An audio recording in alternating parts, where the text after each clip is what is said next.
Yesterday when I got out my gouache, there was some mold issues and I cleaned it up. And one of the remedies was to use it more often. So what I've tried to, I'm going to try is use it more like oil paints. And I'm going to take, one thing I like is I like this rubber band that I have to sometimes connect it to a clipboard outside if I'm doing that. I just run it up under here, let everything lay flat, and it creates its own gripper. So if I happen to be using it on a tilt, that's not a problem because you see it's not moving. So I kind of like that. Another thing I'm trying is use it like oil paint. So I cut some palette paper and just cut it on my cutting board, clipped it here. I'll carry it like this. I'll pull this back probably just to keep it out of the paint and mix my colors here, therefore hopefully keeping those more pure. So I'm going to lift this up, move it up back, give me a little more space.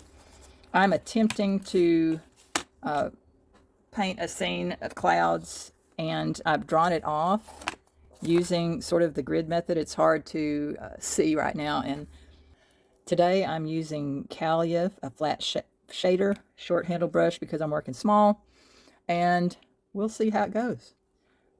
I'm going to start with some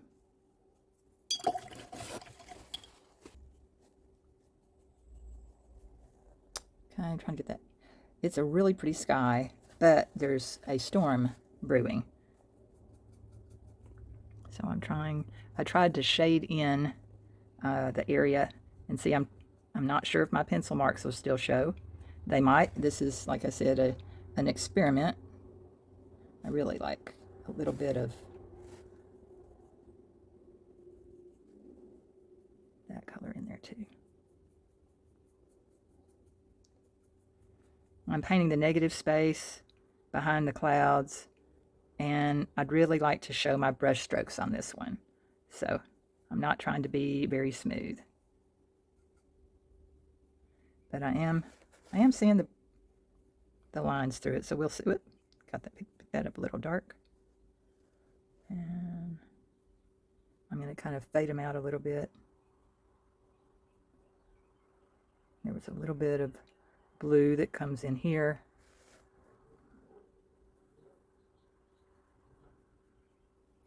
And there's a lot of shadowy colors. Okay, I want a shadow color of blue, so I'm going to pick up a little bit of orange over here because blue and orange are complementary. And if I create an interesting gray with that, it's a little dry, so I can wet my gouache and add to that. Need a little more gray, so mix. Kind of liking this palette. If that's a little too green.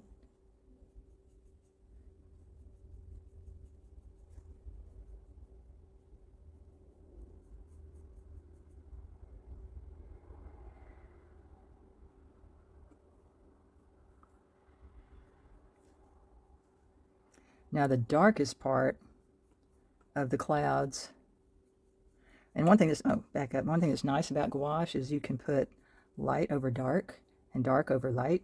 You can kind of go back and forth, and I really like that because with watercolor you really need to just go one direction. And most of my, it also dries darker. See, that sky's way too dark, even though it's dark in the picture. I'm going to lighten that up a bit.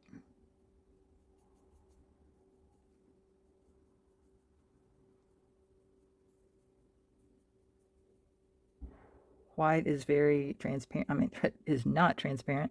It's opaque. And I want a little bit of those, little bit peeking through. We'll just see how this does.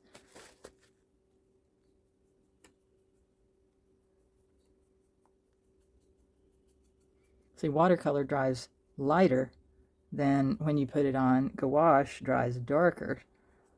So I keep switching back between the two. So it's a challenge.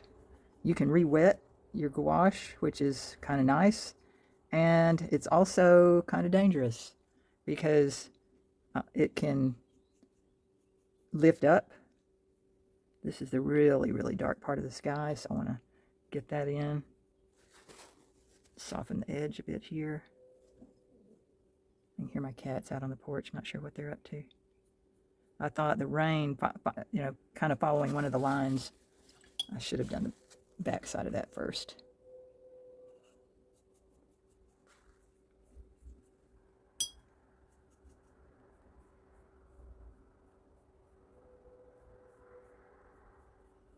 I always put in what's in the background first. It's a little easier to manipulate.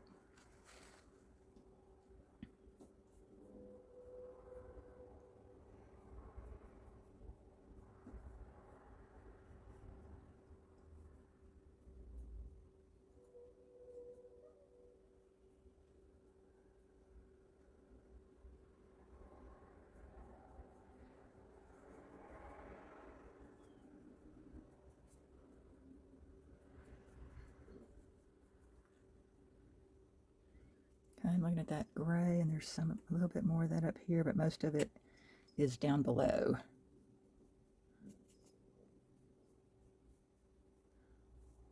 A little bit more of that. I can hear my cat on the porch getting into something, and I'm not exactly sure what she's found. I might have to go check on that in a minute. What I'm painting on is a gessoed panel, and I just really do like them.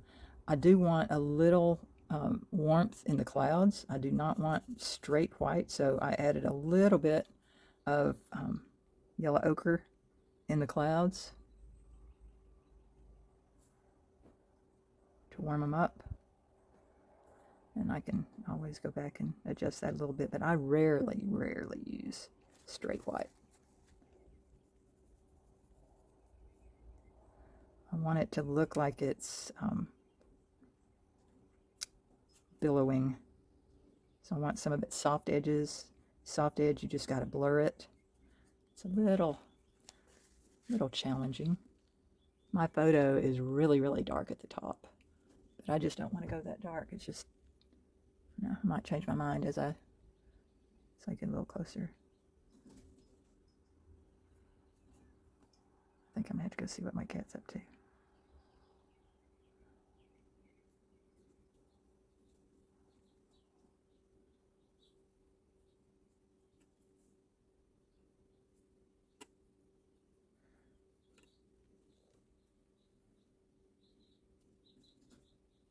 Yep, I'm going to pause, see what she's doing. She was playing with a clothespin that had fallen off some of the curtains that I have out there, hold them back when the storms come. So we'd had some rain the other day, and I want a little more warmth in those clouds. So, I don't know if y'all have ever seen clouds right before a really bad hailstorm, but there's a lot of green in them. I'm not sure that this had some hailstones or not, but man, they can get really ominous and kind of scary. And so I don't really want this scary at all, and I have too much dark in here, so I'm going to add a little light in there, scrub some of that out.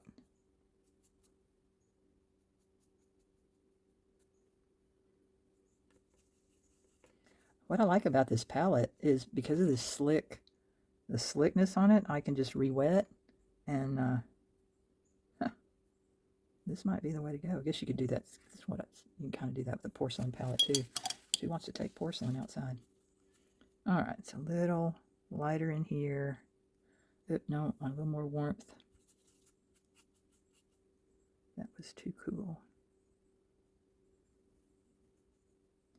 I lay it in, and I'm using it kind of thin, so it's not real opaque, because I want to get some of those soft edges, and then I'll come back in with some heavier, thicker paint and try to define that a little better. But I'm just trying to get things covered right now.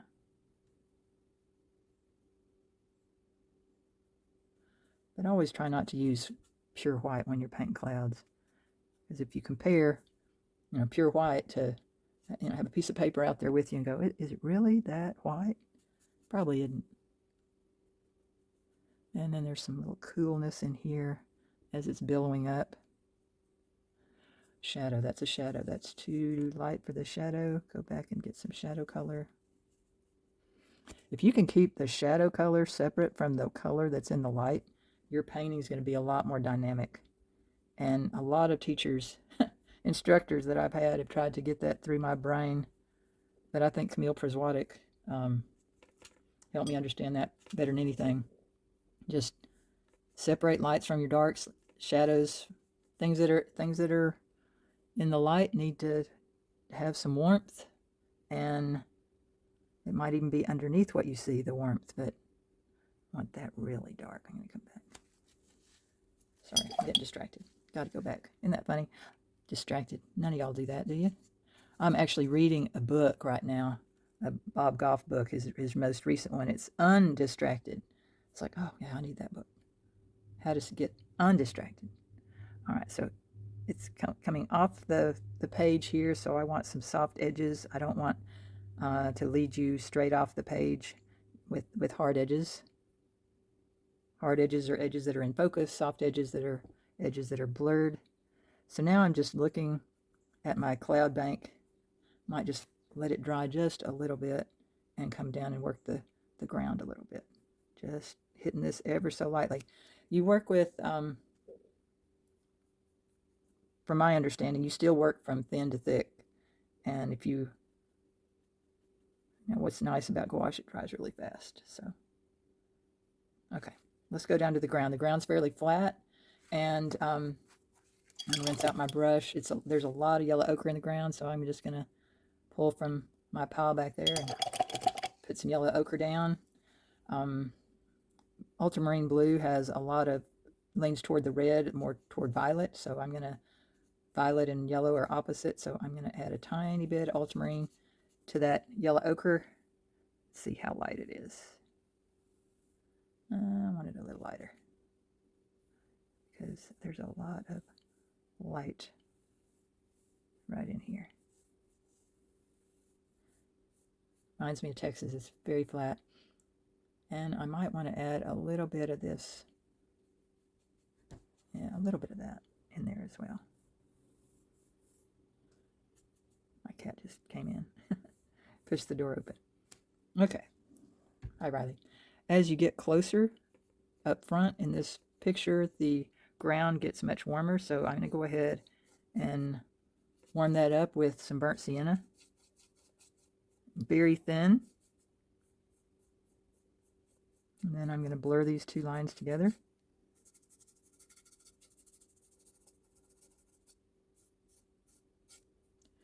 One thing I also like about the burnt sienna, it's somewhat of a complement to the blue, even though they're not exactly right next to each other. They're very, very close, and kind of adds interest.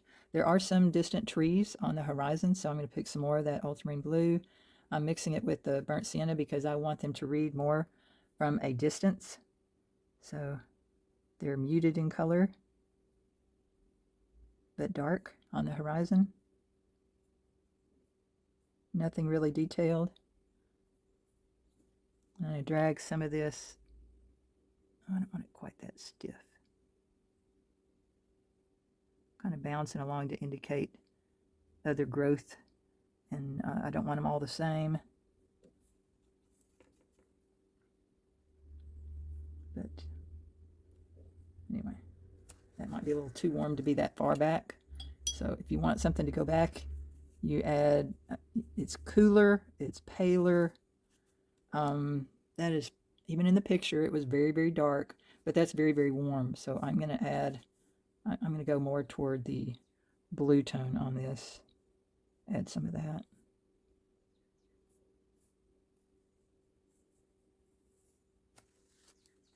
Might be a little too dark.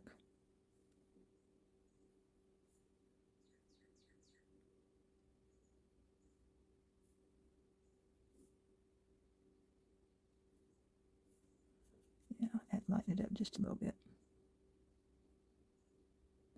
And I really don't want, even though the photograph has sharp edges on these trees, you know, it's in focus, I don't want this to be really in focus. I want it to be more blurred.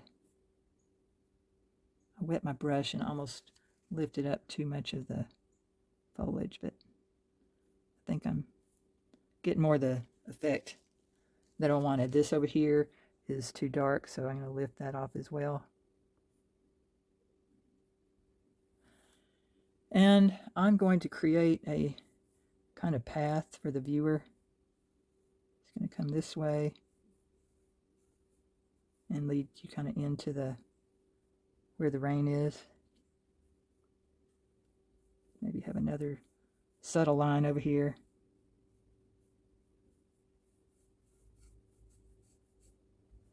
You can do that even with foliage. If I wanted to create a little more texture up here so you could see the grasses. I think that dips a little too much right in there, so I'm going to raise that just a bit.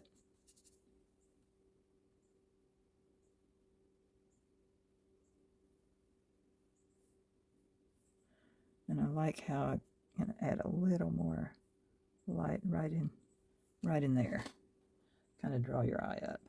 It's like, okay, I'm going to have to come back with some heavier white. And again, I don't want white, but I'm going to come in thicker. And right in the center is pretty bright, and I'm going to just go for the yellowish tone. Oop, picture's fade. Need more white. Go through a lot of white.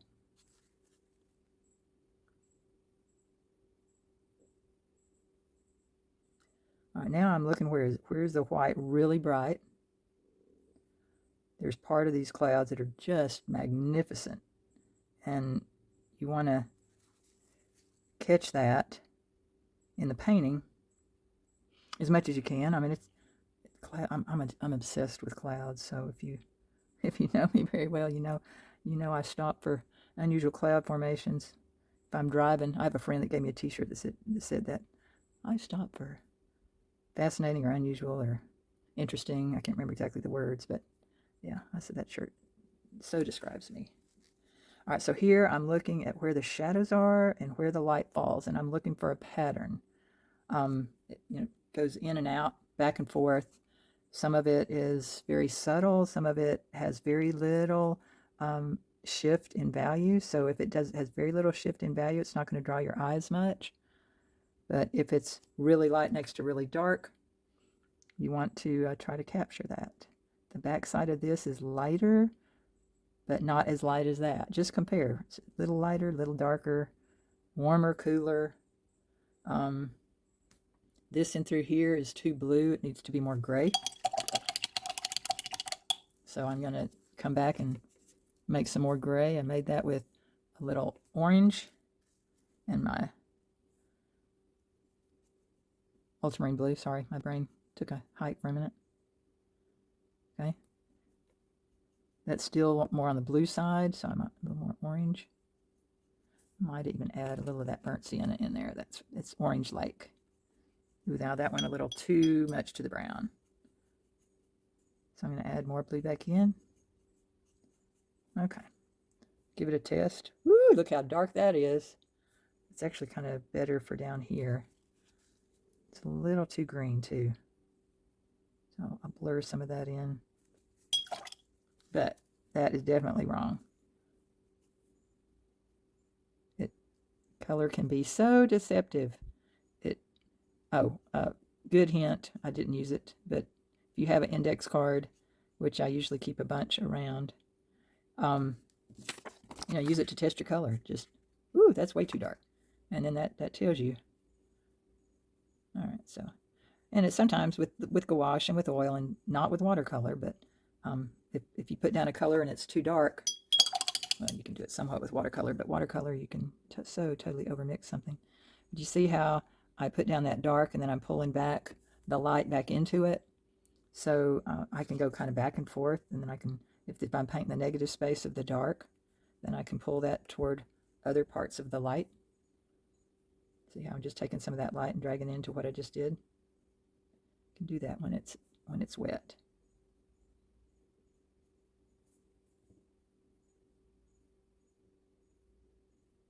And I painted this whole entire thing with this one brush, so Sometimes if you realize, oh, I'm kind of fighting what I'm doing, sometimes it's time to check your brush and see if you need a shift. This one's been fine though. It has a nice spring to it, and I've only had it for a little while. So you can lift off the gouache pretty easily with this. I wasn't sure. I haven't used these panels with gouache, but I thought, heck, give it a try. You never know till you do. And the fact that they're already made, there is a lot of yellow I'm seeing in the clouds. Warm yellow, more like the raw umber, not raw umber, man, where's my brain? Yellow ochre. All right, so, and what's nice about putting some warmth in the clouds here is you want to marry your clouds with your ground. And by having some warmth in the clouds and some warmth in this ground down here, they kind of look like they belong together, at least somewhat in the same vicinity. So I'm looking for, is that warmer? Is that cooler? Is it flatter? Is it poofier? Those are just things I'm looking for. Okay, there's some other gray that's coming up right through here. That should be grayer than what I had it.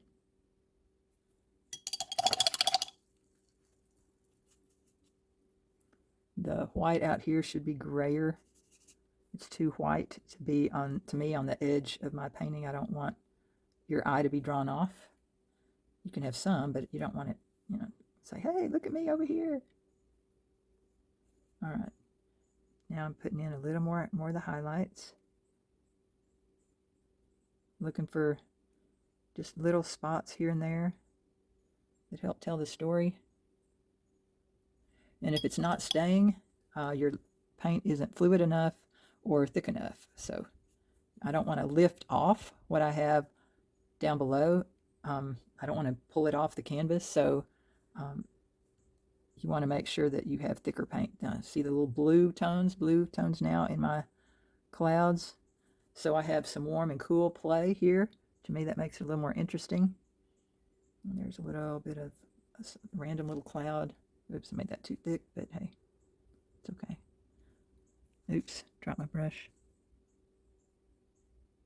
You're not going to have to do exactly what's in the painting at photo. If you want it just like the photo, then just post the photo. All right, I'm liking this softness I'm getting over here. I need to move that clip. That's in my way. So this is very light, not thick paint, because what's under it is not real thick. And I'm doing a very, very light touch. If I pressed hard, I would be lifting up what I've already done. And I don't want to do that. I want to blur this out a little bit. I want it to be a softer cloud. So I'm even tilting my brush on its edge. That's too dark. So come back in with the color of the cloud. Calm that down a little bit. It's a little too blue.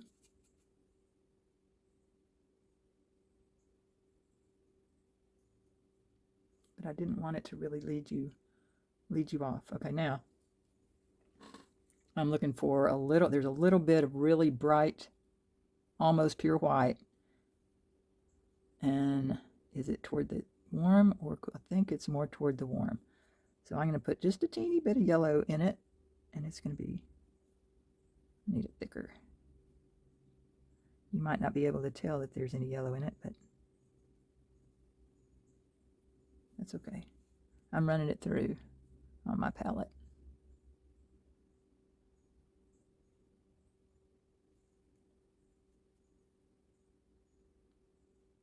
That's a little too bright, but I'll smear it out a little bit. See how harsh that is? That's too white. Rinse out my brush. There's yellow underneath, so if I can just mix the those two kind of together on the canvas, and this is yeah, that worked. All right, a little bit. Okay, it's probably time for me to walk away and take a look at this from a distance. It's always good to walk away. I say that, and then I see, oh, but there's some light right above the dark, and I want to catch some of that. little bit right there. A little bit up under here that's just a little brighter.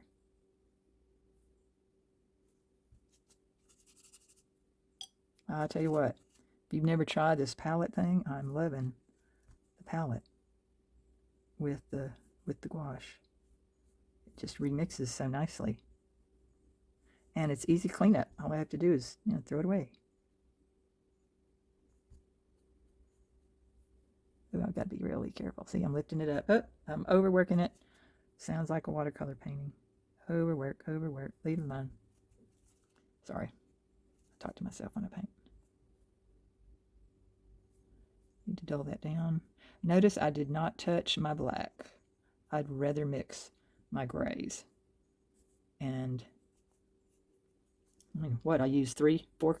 I really used, well, I hardly ever use that first blue. I use mainly ultramarine, orange, yellow ochre white, and a little burnt sienna. I mean, there's so much you can do with a limited palette. Okay, I'm going to walk away. I'll take a look at it, and I'll come back to it in a few minutes. When I get to this point, I really have to step away and evaluate how the picture is as a whole. And it's hard to do that sometimes because then you get back up and you go, oh, but when I look up close, I'm in comparison of the photo to the picture, it's like maybe that background there should be duller, because when rain is between you and an object, that object is less noticeable. But that's getting a little carried away probably. But I wet my brush, and I'm going to come back and lift off just a little bit of the paint. I might be lifting, I'm probably lifting off too much. So I can always go back. See how I can just re-wet this? That's kind of cool. Go back. That's too warm, too cool. Too warm, too dark.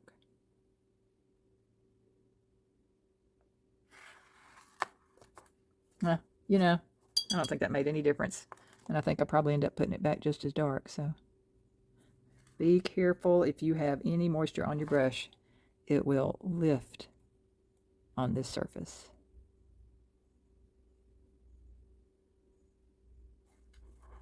See, I'm painting. So I don't want that much. I don't want that much rain. Okay, this is when you go, oh, quit. Oh, no, can't. I had to flatten out my brush stroke so it wouldn't give me those streaky things.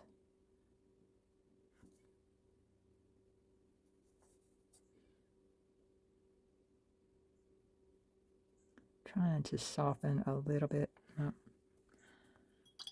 Nope, not working. Just need to leave alone.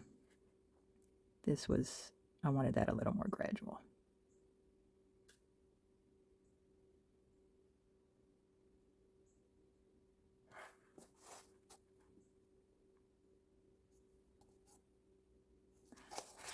All right. I did want to add a little brighter white up in here. So I'm going to tilt my brush on its end, on its edge. Probably didn't get enough on right through here.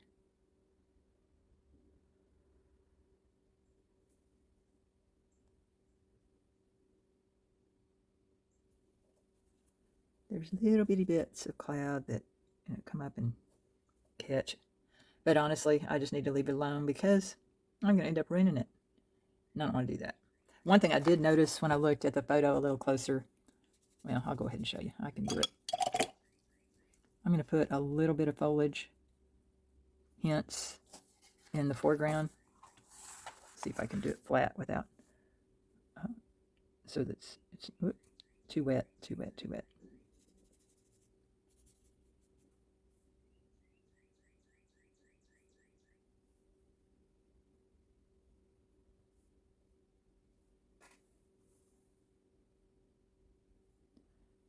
I'm just using the same colors, just kind of creating some leading lines in, and also some texture in the ground. I'm going to lift a little bit of this up right in here. I want it a little brighter. Okay, done, finished, walk away. Hope you enjoyed it. If you got anything out of this, please give me a thumbs up. Hey, you liked it. I want to see more of these. I'm going to be doing some watercolor, some other things, but you know, when my research showed just use your kit, use your palette more often, or just pour out the colors you want to use on a palette like this so you don't have that mold issue. Bright spot on the very edge. Don't like that. There. Build it down. Anyway, I hope you enjoyed today. It was fun. This is again a new surface for me to paint on. It is an Ampersand gesso board. You can hardly see the stamp on the back anymore. And I painted the edge of it black before I did the painting, because sometimes I set these on a black canvas and frame it that way. I thought I'd show you an example of the canvas that I'm talking about. This is a 8-inch gallery wrap canvas that I not spray painted. You could spray paint it if you wanted to. That I just painted. That was Velcro. I have Velcro on the back of this, and I will put Velcro on this. But if I want to use this way of displaying, I just put Velcro on the back, and I can hang it up, and then it will have a way to be displayed, and I can then take it off if I want to, reposition, etc. So, see, you can have a progressive painting where you change it out for the seasons or whatever. Anyway, just a thought. Okay, I walked away and I came back and went, oh, no. I had to lighten the sky behind the trees, and then I ended up redoing those so that they wouldn't all be the same. Your brain likes to make pattern and same distance apart, same height. I don't mind the height being the same if they vary in size and shape. So played with that a little bit, and I'm done. Hope you like it.